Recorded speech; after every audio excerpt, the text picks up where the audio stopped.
श्री कृष्ण गोविंद हरि मुरारी, हे नाथ नारायण वासुदेव। श्री कृष्ण गोविंद हरि मुरारी, हे नाथ नारायण वासुदेव। ओम नमो भगवते वासुदेवाय। ओम नमो भगवते वासुदेवाय। कृष्णाय वासुदेवाय हरये परमात्मने प्रणतक्लेशनाशाय गोविन्दाय नमो नमः। सच्चिदानन्दरूपाय विश्वोत्पत्त्यादिहेतुवे तापत्रयविनाशाय श्रीकृष्णाय वयं नमः। सच्चित आनंद स्वरूप परमात्मा जो सृष्टि के उत्पत्ति, पालन और संहार करता है तथा जीवों के आध्यात्मिक, आदि दैविक, आदि भौतिक तापों को नष्ट करने वाले हैं, अर्थात जीवों के मानसिक और शारीरिक भौतिक दुखों को दूर करने वाले हैं, उन श्री कृष्ण भगवान को हम नमस्कार करते हैं। श्री कृष्ण गोविंद हरि मुरारी, हे नाथ नारायण वासुदेव। ओम नमो भगवते वासुदेवाय।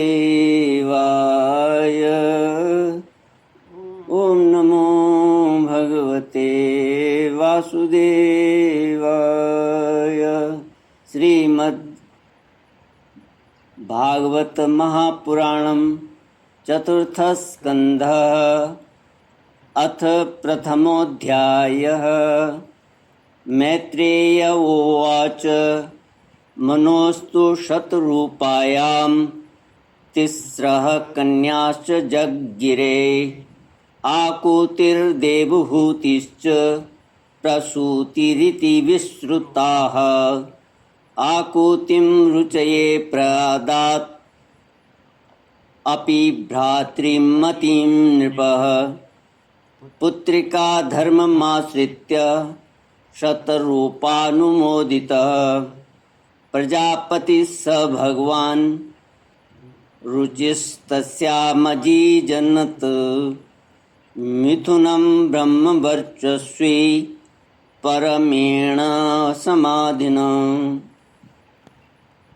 स्वयंभुव मनु की कन्याओं के वंश का वर्णन। श्री मैत्रेय जी कहते हैं, विदुर जी, स्वयंभुव मनु के महारानी शतरूपा से प्रियव्रत और उत्तानपाद, इन दो पुत्रों के सिवा 3 कन्याएं भी हुई थीं। वे आकुति, देवहूति और प्रसूति नाम से विख्यात थीं। आकुति का यद्यपि उसके भाई थे तो भी महारानी शतरूपा की अनुमति से उन्होंने रुचि प्रजापति के साथ पुत्रिका धर्म के अनुसार विवाह किया। पुत्रिका धर्म क्या है?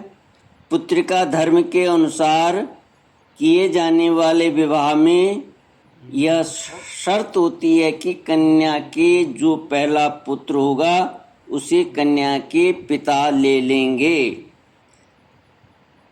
तो इस प्रकार पुत्रिका धर्म के अनुसार उसका विवाह हुआ आकुति का। प्रजापति रुचि भगवान के अनन्य चिंतन के कारण ब्रह्म तेज से संपन्न थे। उन्होंने आकुति के गर्भ से एक पुरुष और स्त्री का जोड़ा उत्पन्न किया। उनमें जो पुरुष था वह साक्षात यज्ञ स्वरूपधारी भगवान विष्णु थे, और जो स्त्री थी वह भगवान से कभी अलग न रहने वाली लक्ष्मी जी की अंश रूपा दक्षिणा थी।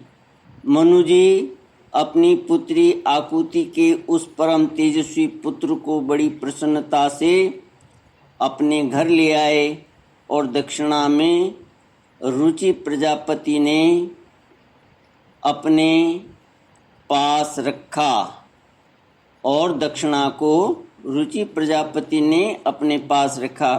जब दक्षिणा विवाह के योग्य हुई तो उसने यज्ञ भगवान को ही पति रूप में प्राप्त करने की इच्छा की। तब भगवान यज्ञ पुरुष ने उससे विवाह किया। इससे दक्षिणा को बड़ा संतोष हुआ। भगवान ने प्रसन्न होकर उससे 12 पुत्र उत्पन्न किए। उनके नाम थे तोष, प्रतोष, संतोष, भद्र, शांति, इडस्पति, इध्म, कवि, विभु, स्वहन, सुदेव और रोचन। ये ही स्वयंभुव मनवंतर में तुषित नाम के देवता हुए। उस मनवंतर में मरीचि आदि सप्त ऋषि थे। भगवान यज्ञ ही देवताओं के अधीश्वर इंद्र थे और महान प्रभावशाली प्रियव्रत एवं उत्तानपाद मनुपुत्र थे। वह मनवंतर उन्हीं दोनों के बेटों, पोतों और दौहित्रों के वंश से छा गया। श्री कृष्ण गोविंद हरि मुरारी, हे नाथ नारायण वासुदेव। प्यारे विदुर जी, मनु जी ने अपनी दूसरी कन्या देवहूति कर्दम जी को ब्याही थी। उसके संबंध की प्राय सभी बातें तुम मुझसे सुन चुके हो। भगवान मनु ने अपनी तीसरी कन्या प्रसूति का विवाह ब्रह्मा जी के पुत्र दक्ष प्रजापति से किया था। उसकी विशाल वंश परंपरा तो सारी त्रिलोकी में फैली हुई है।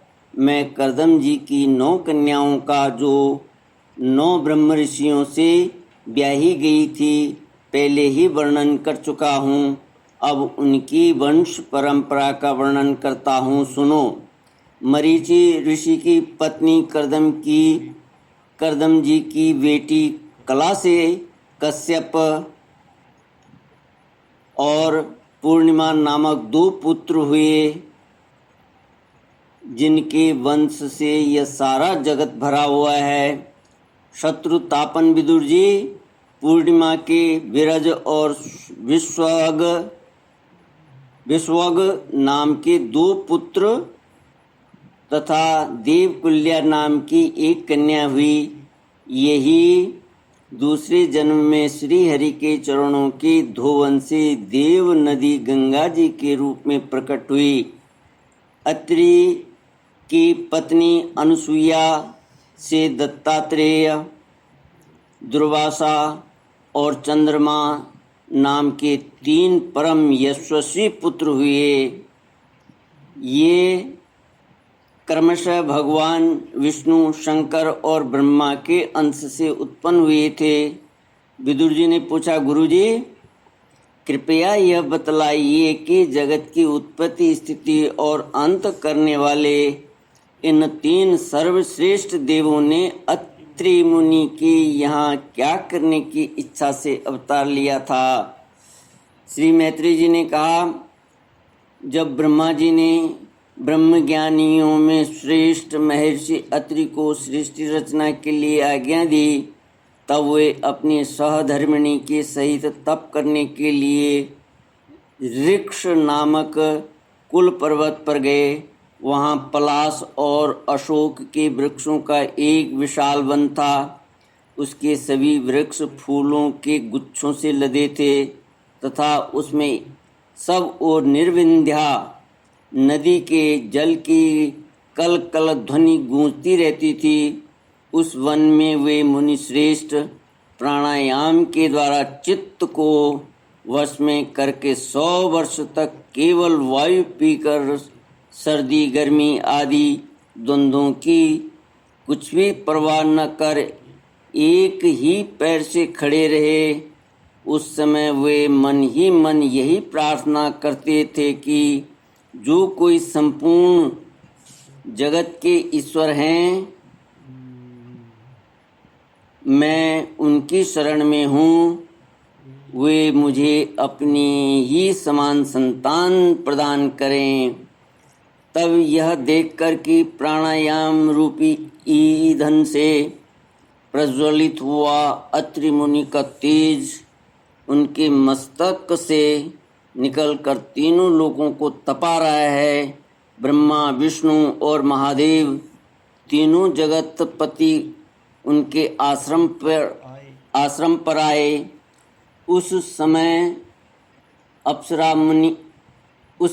अप्सरा, मुनि, गंधर्व, सिद्ध, विद्याधर और नाग उनका सुयश गान कर रहे थे।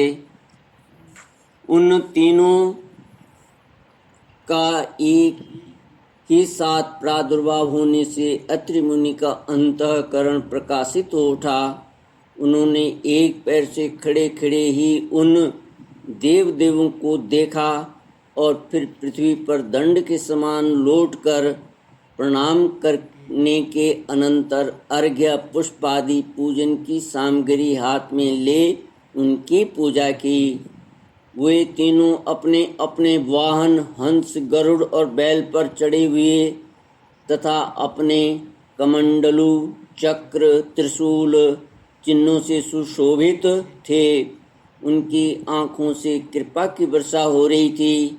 उनके मुख पर मंद हास्य की रेखा थी, जिससे उनकी प्रसन्नता झलक रही थी। उनके तेज से चौंधिया कर मुनिवर ने अपनी आंखें मूंद लीं। वे चित्त को उनकी ओर लगाकर हाथ जोड़कर अति मधुर और सुंदर भावपूर्ण वचनों में लोक में सबसे बड़े उन तीनों देवों की स्तुति करने लगे। श्री कृष्ण गोविंद हरे मुरारे, हे नाथ नारायण वासुदेव।